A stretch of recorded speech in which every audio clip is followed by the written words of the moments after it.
Welcome back. In this video, I'm going to explain about tuples. So let's move to the topic. Previous video നമ്മൾ ലിസ്റ്റിനെ കുറിച്ചാണ് explain ചെയ്തിട്ടുണ്ടായിരുന്നത്. ലിസ്റ്റും ടപ്പിളും ഏകദേശം similar ആണ്. Main difference എന്താണെന്ന് വെച്ച് കഴിഞ്ഞാൽ ടപ്പിൾസ് എന്ന് പറയുമ്പോൾ ഇമ്മ്യൂട്ടബിൾ ആണ്. ഇമ്മ്യൂട്ടബിൾ എന്ന് പറഞ്ഞു കഴിഞ്ഞാൽ നമുക്കതിന് അപ്ഡേഷൻസ് ചെയ്യാൻ പറ്റില്ല. പിന്നെ ലിസ്റ്റ് നമ്മൾ സ്ക്വയർ ബ്രാക്കറ്റ്സിലായിരുന്നു എൻക്ലോസ് ചെയ്തിട്ടുണ്ടായിരുന്നത്. ടപ്പിളിൽ നമ്മളത് പാരാന്തസിസിലായിരിക്കും എൻക്ലോസ് ചെയ്യുന്നത്. പിന്നെ ലിസ്റ്റ് പോലെ തന്നെ നമ്മൾ ടപ്പിളിലെയും ഓരോ എലമെൻറ്റ്സിനെയും കോമ സെപ്പറേറ്റ് ചെയ്തിട്ട് എഴുതും. പിന്നെ മെയിൻ ഡിഫറൻസ് എന്താണെന്ന് വെച്ച് കഴിഞ്ഞാൽ ഒരു ടപ്പിളിൽ ഒരു സിംഗിൾ എലമെൻ്റ് ഉള്ളൂ എന്ന് വിചാരിക്കുക. എങ്കിലും ആ എലമെൻറ്റിന് ശേഷം നമ്മൾ എന്ത് ചെയ്യണം? കോമ ഇടണം. കോമ ഇട്ടില്ലേൽ പൈത്തൺ അതിനെ സ്ട്രിങ് ആയിട്ടാണ് കൺസിഡർ ചെയ്യുക. അതാണ് ടപ്പിളിലെ ശ്രദ്ധിക്കാനുള്ള ഒരു മെയിനായിട്ടുള്ളൊരു കാര്യം എന്ന് പറയുന്നത്. അത് എക്സാമ്പിളായിട്ട് പറഞ്ഞു തരാം. ഈ ഒരു എക്സാമ്പിളിൽ T1 എന്ന് പറയുന്നത് നമ്മൾ സിംഗിൾ കോട്ട്സിലെ എ കൊടുത്ത് കോമ കൊടുത്തിട്ടുണ്ട്. T2ന് സിംഗിൾ കോട്ട്സിലെ എ മാത്രമായിട്ടുള്ളൂ. അപ്പോൾ നമ്മളിതിൻ്റെ ടൈപ്പ് ഒന്ന് കോൾ ചെയ്യുവാണ്. T1 ടൈപ്പ് പ്രിൻ്റ് ചെയ്യുമ്പോൾ കണ്ടോ ടപ്പിളിൽ നിന്ന് വന്നു. ബട്ട് സെയിം തന്നെ T2 നോക്കുമ്പോഴോ സ്ട്രിങ് ആയിട്ടാണ് പൈത്തൺ അതിനെ ട്രീറ്റ് ചെയ്യുക. കാരണം അതിനുശേഷം കോമ ഇട്ടാൽ മാത്രമാണ് അതിനെ ടപ്പിളായിട്ടത് കൺസിഡർ ചെയ്യുള്ളൂ. നെക്സ്റ്റ് ആണ് ടപ്പിൾ ക്രിയേഷൻ. ടപ്പിൾ ക്രിയേറ്റ് ചെയ്യാൻ വേണ്ടിയിട്ട് നമുക്ക് ടപ്പിൾ എന്നുള്ള ഫങ്ഷൻ വച്ചിട്ട് സ്റ്റാർട്ട് ചെയ്യാം. അതായത് T1 equal to tuple double കോട്ട്സിൽ സ്ട്രിങ് കൊടുത്തു കഴിഞ്ഞാൽ ഈ സ്ട്രിങ്ങിനെ അത് ടപ്പിളായിട്ട് കൺവേർട്ട് ചെയ്യും.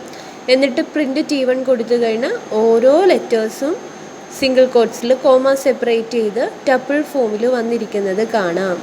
Then T2 equal to tuple square ബ്രാക്കറ്റിൽ 1 2 3 എന്ന് കൊടുത്തു. അതും കണ്ടോ നമ്മുടെ പ്രിൻ്റ് കൊടുക്കുമ്പോൾ 1 2 3 ടപ്പിൾ ഫോമിലേക്ക് വന്നിരിക്കുന്നത്. Then T3 equal to tuple empty ടപ്പിളാണ് കൊടുത്തിരിക്കുന്നത്. സോ പ്രിൻ്റ് T3 കൊടുക്കുമ്പോൾ എം ടി ആയിട്ട് പരാന്തസിസ് മാത്രം വന്നിട്ടുണ്ട്. T4 equal to tuple square ബ്രാക്കറ്റിൽ 4 കൊടുത്തിട്ടുണ്ട്. ടപ്പിൾ T4 കൊടുത്തപ്പോൾ അതിൽ ഒരെലമെൻ്റ് ഉള്ളൂ. അതുകൊണ്ട് അത് പ്രിൻ്റ് വന്നപ്പോൾ 4 കഴിഞ്ഞതിന് ശേഷം കോമ എൻഡിൽ ആഡ് ചെയ്തിട്ടുണ്ട്. നെക്സ്റ്റ് ആണ് ടപ്പിൾ ഓപ്പറേഷൻസ്. നമ്മൾ ലിസ്റ്റിൽ ചെയ്തതുപോലെ തന്നെയാണ് ഇതിലും. ഇപ്പോൾ ഇതിൽ LAN equal to tuple Python. അപ്പോൾ 0th പൊസിഷനിലുള്ളത് ഏതായിരിക്കും? P. സ്ലൈസിങ് പോലെ നമ്മൾ 1:4 എന്ന് കൊടുത്തു കഴിഞ്ഞാൽ 1 തൊട്ട് 3 വരെയുള്ള ലെറ്റേഴ്സ് ഇൻഡെക്സ് വരും. അതായത് Y, T, H.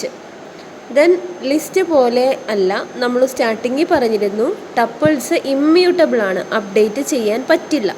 അപ്പോൾ നമ്മൾ ആ ലാൻ എന്നുള്ള ടപ്പിൾ തന്നെ കൊടുത്തു. അതിൽ len of 0 equal to capital letter P updation കൊടുക്കാൻ നോക്കുകയാണ്. അപ്പോൾ ഇതിൽ നമുക്ക് ടപ്പിൾ ഇമ്മ്യൂട്ടബിൾ ആയതുകൊണ്ട് തന്നെ ഇതിന് നമുക്ക് ഔട്ട്പുട്ട് എന്തായിരിക്കും? എറർ ആയിരിക്കും ഡിസ്പ്ലേ ആയിട്ട് വരുന്നത്. നെക്സ്റ്റ് ഒരു സ്വാപ്പിങ്ങിൻ്റെ എക്സാമ്പിളാണ്. തേർഡ് വേരിയബിൾ ഉപയോഗിക്കാതെ സ്വാപ്പിംഗ് ചെയ്യാനായിട്ട് A, B ഈക്വൽ ടു 5, 10 എന്ന് കൊടുത്തു. നമ്മൾ പ്രിൻ്റ് AB കൊടുത്തു കഴിഞ്ഞാൽ Aക്ക് 5ഉം Bക്ക് 10ഉം വന്നിരിക്കുന്നത് കാണാം. Then A, B equal to B, A variables interchange ചെയ്യാൻ, അതായത് വാല്യൂസ് ഇൻ്റർചേഞ്ച് ചെയ്യാനാണ്. അപ്പോൾ പ്രിൻറ്റ് A, B എന്ന് പറയുമ്പോൾ നേരെ തിരിഞ്ഞ് സ്വാപ്പിംഗ് വന്നിരിക്കുന്നത് കാണാം. ഇതിനെ പറയുന്ന പേരാണ് ടപ്പിൾ അസൈൻമെൻറ്റ്. നെക്സ്റ്റ് വീഡിയോയിൽ നംപൈനെ കുറിച്ചിട്ട് എക്സ്പ്ലെയിൻ ചെയ്യാം. Thank you.